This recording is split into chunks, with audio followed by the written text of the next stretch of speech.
حضرت عبداللہ بن ابی اوفا رضی اللہ تعالیٰ عنہ سے روایت ہے، انہوں نے فرمایا جب حضرت معاذ رضی اللہ تعالیٰ عنہ شام سے آئے تو انہوں نے نبی صلی اللہ علیہ وسلم کو سجدہ کیا۔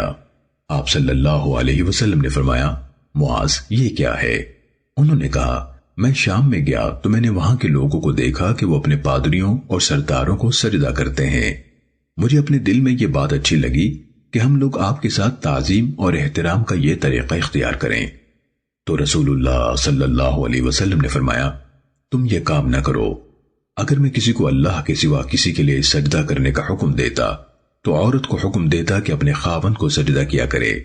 قسم ہے اس ذات کی جس کے ہاتھ میں محمد صلی اللہ علیہ وسلم کی جان ہے، عورت اپنے رب کا حق ادا نہیں کر سکتی جب تک اپنے خاوند کا حق ادا نہیں کرتی۔ اگر وہ اونٹ کے کجاوے پر بیٹھی ہوئی ہو اور خاوند اس سے خواہش کا اظہار کرے تو اسے انکار نہیں کرنا چاہیے۔